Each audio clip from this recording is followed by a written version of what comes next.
आ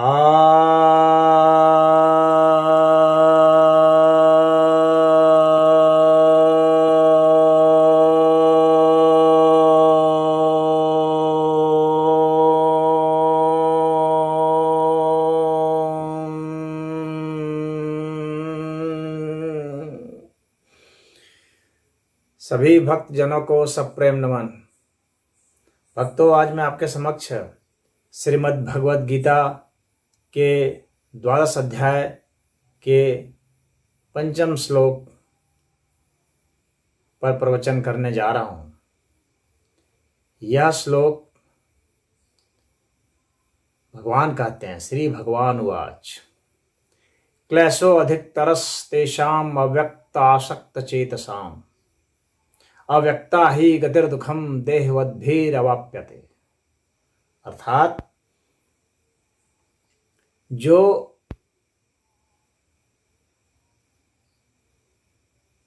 मेरे यानी भगवान के अव्यक्त निर्गुण अर्थात उस स्वरूप में आसक्त हैं, जिनकी चेतना उसमें आसक्त है, वैसे लोग अधिकतर क्लेश ही उठाते हैं।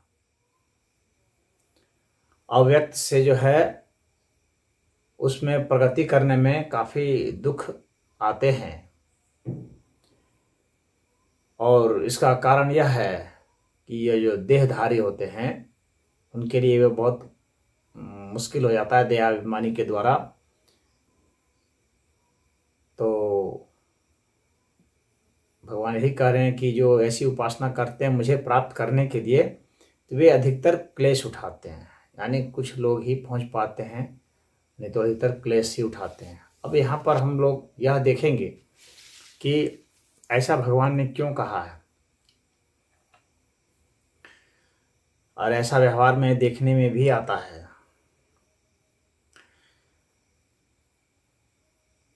भगवान जो समग्र स्वरूप हैं उसका एक अंश जो है निराकार है, निर्गुण निराकार। और वास्तव में वह भी जो निर्गुण निराकार है वह भी एक तरह से वह भी सगुण का ही वह ऐसा स्वरूप है जिसका कि गुण अभी हमें ज्ञात नहीं है या प्रकट नहीं हो पाता है। वह इसलिए अव्यक्त है। और निराकार भी इसीलिए है क्योंकि वह इतना सूक्ष्म आकार है कि विभाजन संयोजन नहीं हो सकता, इसलिए वह आकार से एक तरह से परे हो जाता है, तो इसलिए उसको निराकार कहते हैं। और ये दोनों ही अव्यक्त हैं। तो जब हम किसी एक छोटे से अंश के, पूरे समग्र अस्तित्व के एक छोटे से अंश के प्रति आसक्त हो जाते हैं, यहाँ पर आसक्त शब्द का प्रयोग है, तो आसक्त हो जाते हैं यानी उसके प्रति हम कुछ रूढ़ हो जाते हैं, कुछ मोहग्रस्त हो जाते हैं। और उसके कारण क्या करते हैं कि जो सगुण उपासक हैं, भक्ति के उपासक हैं, हम उनकी क्या निंदा शुरू कर देते हैं, आलोचना शुरू कर देते हैं, बहस शुरू कर देते हैं, जिरा शुरू कर देते हैं। और इसके कारण क्या है कि भगवान के ही अंश को हम निंदा करने लगते हैं। एक अर्थ में तो यही होगा। और फिर यह जो है अव्यक्त होने की वजह से अब जो सामान्य मनुष्य है उसके लिए यह बहुत कठिन हो जाता है अव्यक्त स्थिति में अपने को समझना या इस अस्तित्व को समझना। हालांकि यह अवश्य है कि जैसे हम यदि नींद में चले जाते हैं तो वहाँ पर अव्यक्त हो जाता है। तो एक नींद जैसी अवस्था, एक बेहोशी जैसी अवस्था होती है, वह अव्यक्त को बतलाने के लिए। तो अपने विषय में ऐसा सोचना कि हम पूरा का पूरा अस्तित्व जो है वो अव्यक्त हो जाए, हो सकते हैं, हो जाते हैं, तो फिर वो कैसा, तो इसकी परिकल्पना भी बहुत कठिन हो जाती है। इसलिए सामान्य मनुष्य के लिए ध्यान योग, ज्ञान योग बहुत कठिन हो जाता है।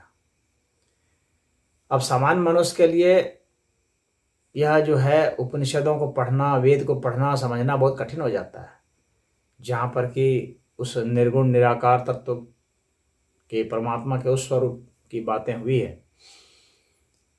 उनके लिए विशेष भाषा शैली, विशेष साधना पद्धति भी अपनानी पड़ती है।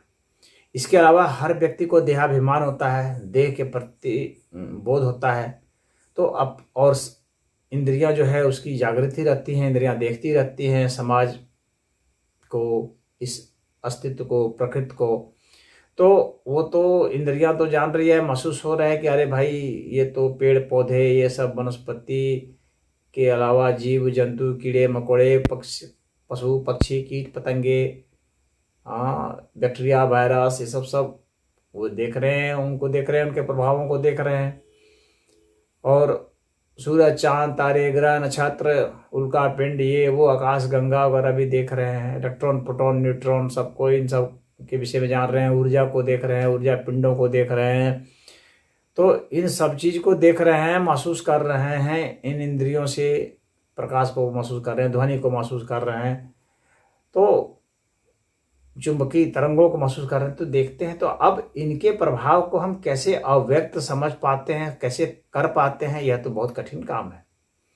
इसलिए अब बहुत क्लेश में चले जाते हैं अपने, अब वो साधना पथ पर निर्भर रहते हैं। फिर शुरुआत में वे ईश्वर को मानते भी नहीं हैं। तो इसके कारण क्या होता है कि अब वो, हालांकि लॉजिक के हिसाब से ठीक है, पहले क्यों माने और क्यों नहीं माने, तो वे जो है लॉजिक पर भरोसा करते हैं, स्वयं पर भरोसा करते हैं और एक वैज्ञानिकों की तरह प्रयोग करते हैं कि ईश्वर हो सकते हैं और नहीं भी हो सकते हैं, देखते हैं क्या है। तो वे अनुसंधान करते हैं। तो ईश्वर के जो निर्गुण निराकार को मान लेते हैं, उससे प्रभावित हो जाते हैं, सत्संग से या प्रवचन सुन के या स्वाध्याय करके, वेदाध्ययन करके वगैरह वगैरह। तो अब उनके लिए क्या है कि देहाभिमान तो रहता है, परंतु उसमें जो है गति अव्यक्त में करनी है। तो देहाभिमान से छूटे कैसे? देह का हर समय बोध होता रहता है, सतत बोध होता है। भाई हम अगर भीतर अपने निरीक्षण भी कर रहे हैं तो आखिर दिमाग का तो बोध हो ही रहा है, सांस का बोध हो ही रहा है, दिल की धड़कन का बोध हो ही रहा है, विचारों का बोध हो रहा है, दर्द का बोध हो रहा है। तो हम कैसे इसे इनकार करें कि बोध नहीं हो रहा है? अब इसके बाद इनकी सूक्ष्मता में उतरते उतरते उतरते उनके लिए काफ़ी कठिन हो जाता है। अब बहुत क्लेश झेलना पड़ता है, दर्द की पराकाष्ठा पहुंचनी होती है, तब जाकर के वहाँ पर फिर हम सूक्ष्म ऊर्जा तरंगों में जा सकते हैं। तो भगवान ने इसलिए हम कहा कि बहुत क्लेश होता है, और वे चूंकि स्वयं पर निर्भर होते हैं तो हर चीज़ उनको खुद ही पता करना होता है, खुद ही उसका समाधान भी ढूंढना होता है। साधना पथ में जो भी दिक्कत आएगी उन्हें खुद ही हल करना है। और जो सगुण उपासक होते हैं उनको क्या है, वे तो पूरे अस्तित्व को ही मानते हैं कि हाँ सब तो भगवान है, तो उनको कोई दिक्कत नहीं है, किसी चीज़ की पूजा करते रहते हैं हर समय। तो उनको कोई वैर भाव नहीं होता है, उनको किसी से विवाद नहीं करना है। वो ये मानते हैं कि सब कुछ ईश्वर ही है, पूरी सत्ता ही ईश्वरमय है। तो उनके लिए बहुत आसान है, उनको इंद्रियों का जो बोध है वो सताता नहीं है। तो इंद्रियों से या इंद्रिय की जो अनुभूति है या उसके जो संस्कार हैं उनसे उसको झगड़ना नहीं पड़ता है, उस पर उसको प्रश्न भी खड़ा करने की जरूरत महसूस नहीं होती है। वह साधन पथ पर विश्वास उतना नहीं करता है, साधन से उसको मतलब नहीं होता है, वह तो बस वो तो ईश्वर को ही पकड़ लिया है, साधन की जरूरत नहीं है। इसलिए उसे ईश्वर ही बचाते हैं, इसलिए वह सुलभ हो जाता है। क्योंकि ईश्वर ही, अगर उसमें कोई त्रुटि रह गई, कोई दोष हो गया, तो वह कहता है ईश्वर ही से ठीक करना होगा तो करेंगे, उनकी इच्छा है। दोष है, त्रुटि है, हमको ना त्रुटि से मतलब है ना गुण से मतलब है। तो ईश्वर ही उसका तारणहार बन जाते हैं, उसका सब कुछ करा देते हैं।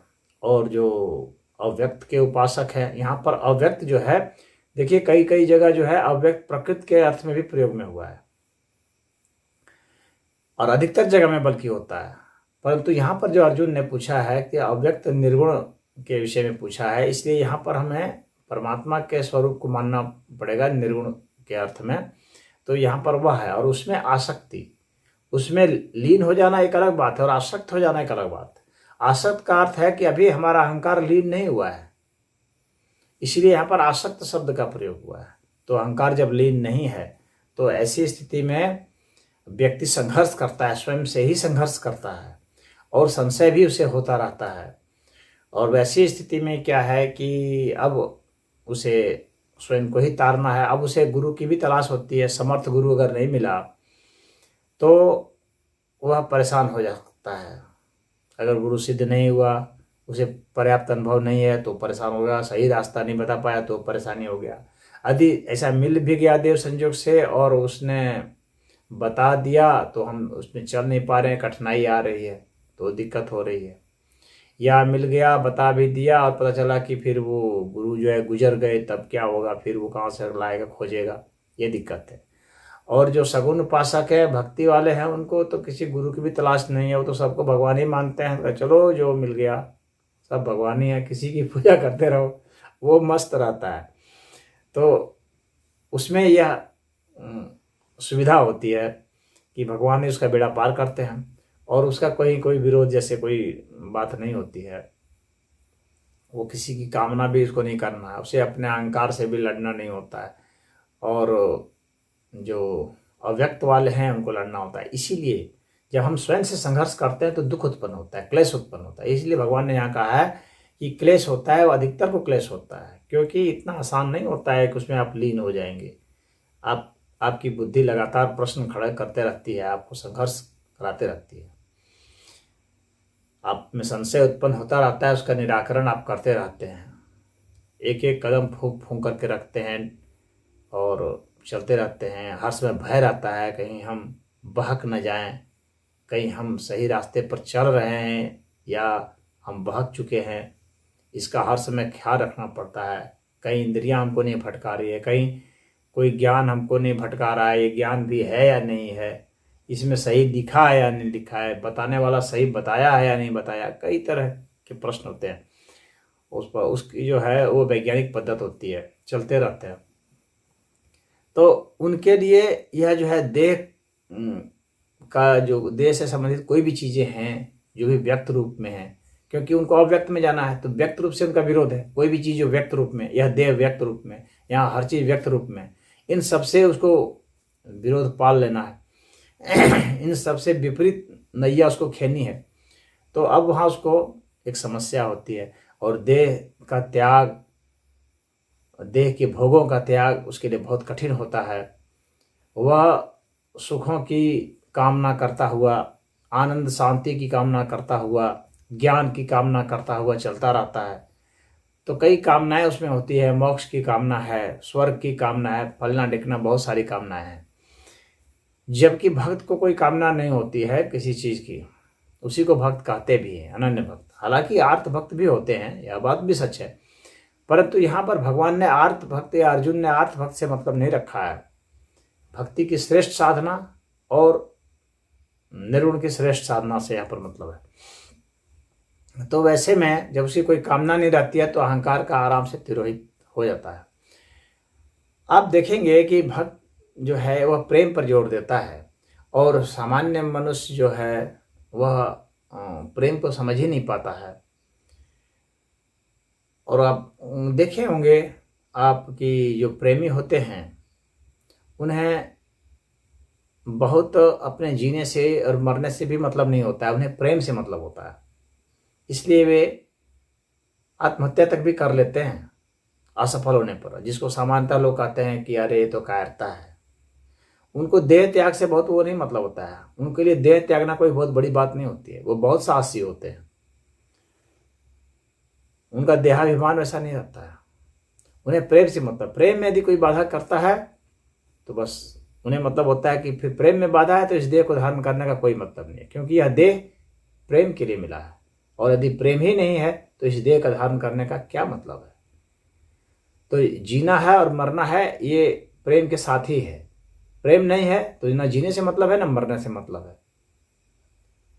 तो प्रेम की यह फिलॉसफी होती है और उस आधार पर वह काम करता है। तो भक्त जो है वो प्रेमी होता है, इसलिए उसके लिए कोई बहुत फर्क नहीं पड़ता है, वो देहाभिमान उसमें नहीं रह पाता उतना।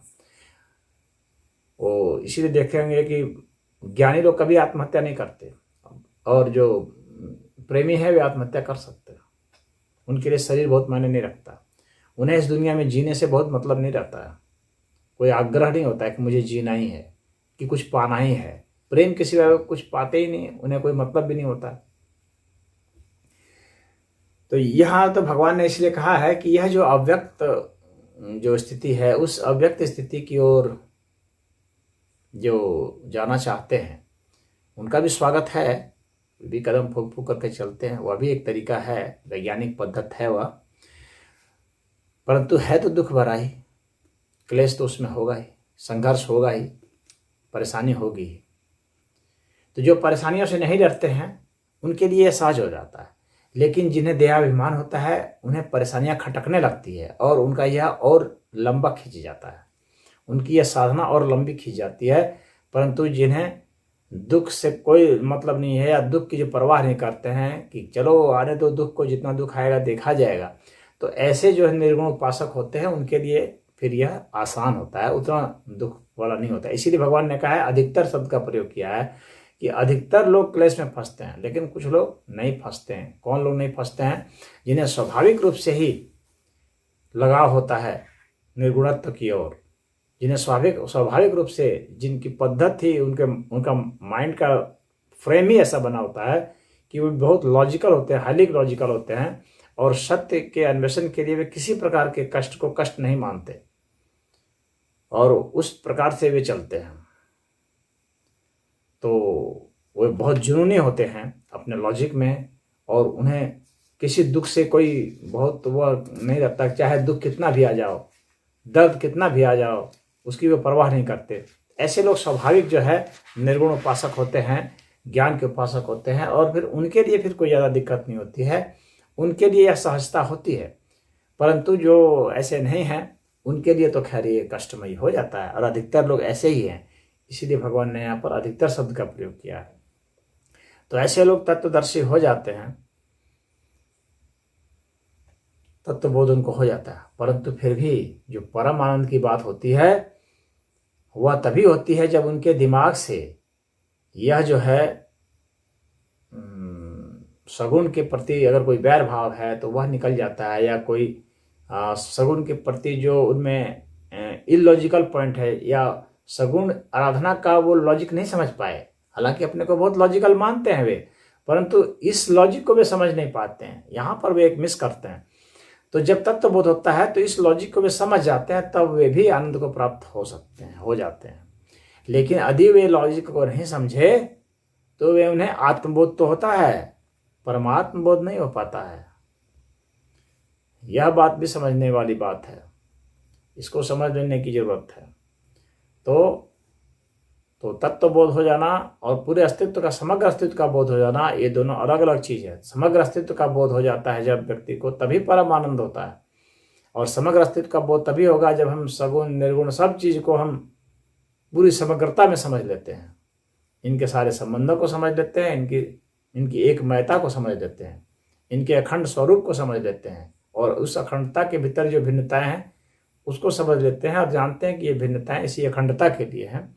तब फिर उनके लिए कोई वो दिक्कत नहीं है, और फिर उनके लिए भी वह सुलभ है, अन्यथा उनके लिए यह कष्टकारी है।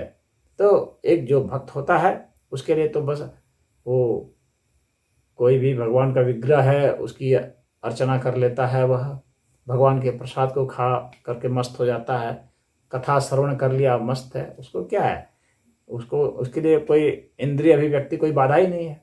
तो कथा श्रवण कर लिया, उनका भजन गा लिया, कीर्तन गा लिया, बस पर्याप्त है। वो कुछ चाहता भी नहीं, मांगता भी नहीं, जो उपलब्ध भगवान करा देते हैं संतुष्ट है उसी में।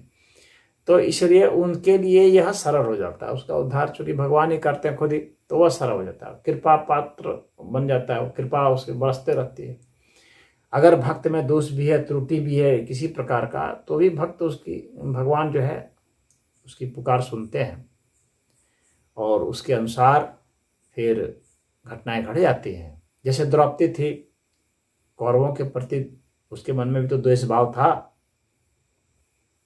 परंतु जब भी वो भगवान को पुकारते थे भगवान आते थे, क्योंकि वो भगवान को अपना मानते थे।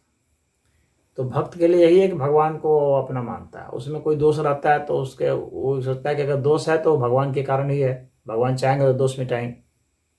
भगवान की इच्छा है दोष नहीं मिटाने की तो नहीं मिटा रहे हैं। क्यों नहीं इच्छा है भगवान की मिटाने की?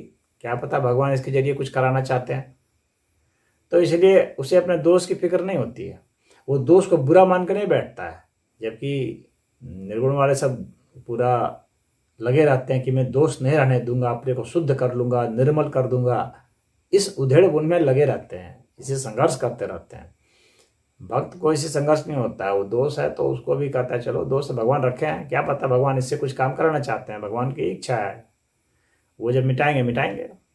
तो ये जो है अंतर आता है।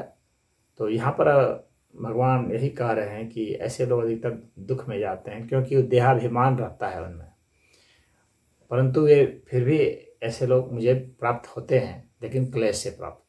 तो यही इस श्लोक का भगवान का यहाँ पर तात्पर्य है। ओम हरि।